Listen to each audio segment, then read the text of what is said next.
Welcome to AITA Stories, where every family secret comes to light. Subscribe for more. I'm a 29-year-old software engineer living in Portland. My sister Emma is a social media manager who's always been tech-savvy but also obsessed with money and status. We lost our beloved grandmother 6 months ago, and she left us a combined inheritance of $850,000 split equally between Emma and me. For the past year before Grandma's death, Emma had been the perfect granddaughter. She visited every week, helped with groceries, and even moved back home temporarily to take care of family. Everyone praised her for being so devoted while I was too busy with work living across the country. But something always felt off. Emma would insist on having private video calls with Grandma, claiming she was teaching her new technology. She'd get weird and defensive when I tried to join these calls, saying Grandma preferred one-on-one time. When I visited during holidays, Grandma seemed confused about conversations I'd allegedly had with her that never happened. After Grandma passed, I kept receiving texts from Emma with screenshots of final messages from Grandma. Things like, "Tell my name I'm proud of him, but Emma deserves extra for taking care of me," or "Emma should get the family jewelry too. She earned it." The language never sounded like Grandma, who barely used smartphones, but I was grieving and didn't question it. Emma also started sharing final video messages on the family WhatsApp group, grainy clips of Grandma saying how grateful she was for Emma's care and making additional requests about the inheritance distribution. The videos were always low quality with weird audio, which Emma explained as Grandma's old phone acting up. When the will was read, everything was split evenly as expected. But Emma immediately started pushing for adjustments based on these final wishes. She claimed Grandma had verbally promised her the antique jewelry collection worth about $150, and wanted her to have extra money for caregiver expenses. My family started pressuring me to honor Grandma's real wishes and give Emma what she deserved. Even my parents, who were also grieving, believed these messages were genuine. I felt crazy being the only one questioning it, especially since I'd been physically distant during Grandma's final months. My suspicion peaked when Emma shared a final video where Grandma allegedly said she wanted Emma to inherit her engagement ring specifically. But I distinctly remembered Grandma telling me years ago that ring was meant for me to give to my future wife. As a software engineer with some AI knowledge, I decided to analyze the video files Emma had been sharing. I used several deepfake detection tools and found obvious signs of AI generation: inconsistent lighting, facial mapping artifacts, and audio that had been processed through voice synthesis software. But the smoking gun was metadata. The videos were created using a consumer deepfake app, and the source audio came from old family videos Emma had posted on social media years ago. She'd been feeding our grandmother's voice and image into AI software to create fake, final messages. I dug deeper and found Emma's digital footprint. She'd been using multiple deepfake platforms, had purchased premium voice cloning services, and had even created fake video calls during Grandma's final months. She'd been showing Grandma pre-made deepfake videos of me supposedly agreeing to give Emma a larger inheritance share. This meant that during Grandma's final months, Emma had been psychologically manipulating a dying woman with fake videos of her own grandson. Grandma died believing I had agreed to things I never agreed to, and she probably felt hurt that I seemed to care more about Emma than spending time with her. I compiled all the evidence: technical analysis reports, metadata showing the AI generation, Emma's purchase history for deepfake services, and timeline evidence proving when the fake content was created. Then I created a detailed presentation showing exactly how Emma had used AI to manipulate our dying grandmother.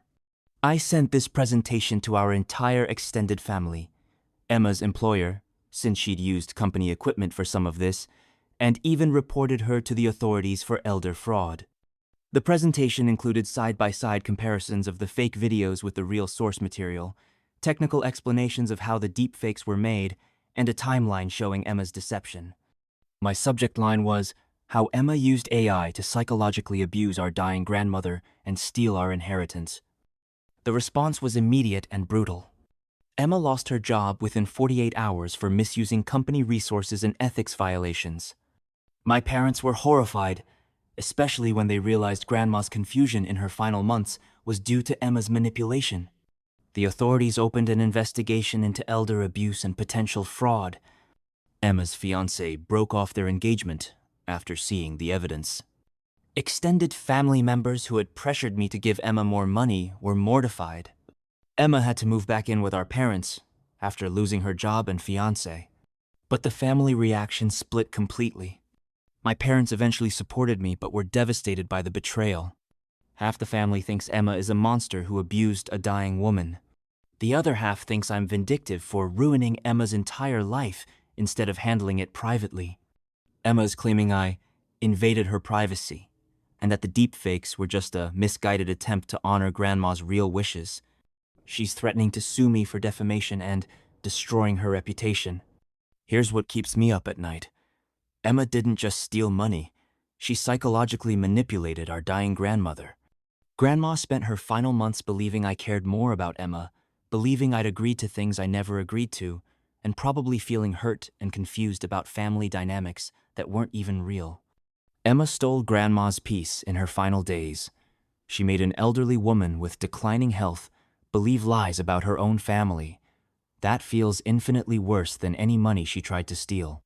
But everyone's acting like I'm the villain for exposing this publicly instead of confronting Emma privately. They say I should have given her a chance to come clean and return the money quietly. They think I destroyed her life unnecessarily by involving her employer and the authorities. My family keeps asking, why couldn't you just demand the money back privately? Why did you have to destroy her career and relationship? But here's my thinking. Emma wasn't just stealing from me. She was digitally abusing an elderly woman with dementia-like symptoms, manipulating her perception of reality during her final months. This wasn't a simple financial disagreement. It was technological elder abuse using cutting-edge AI tools.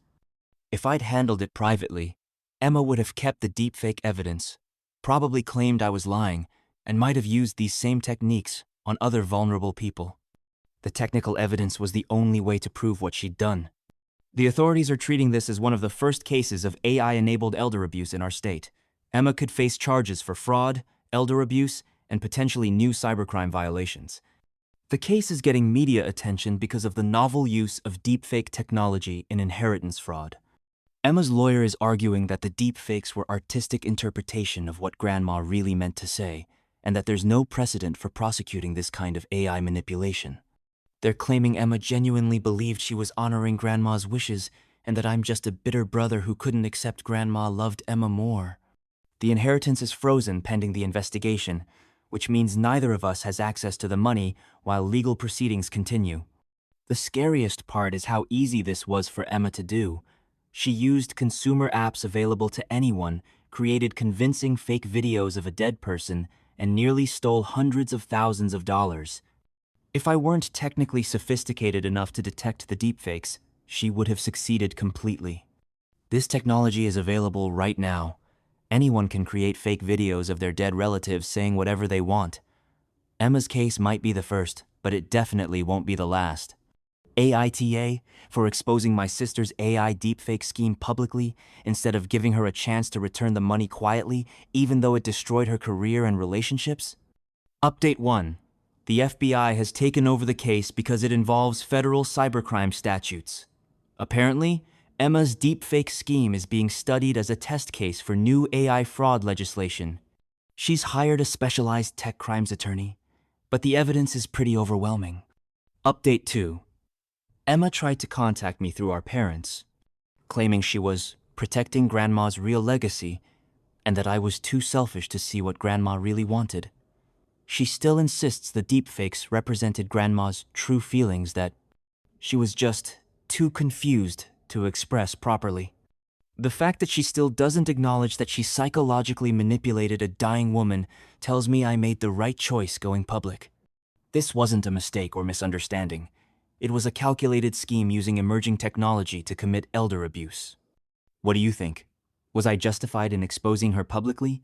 Or should I have given family the chance to handle this privately first?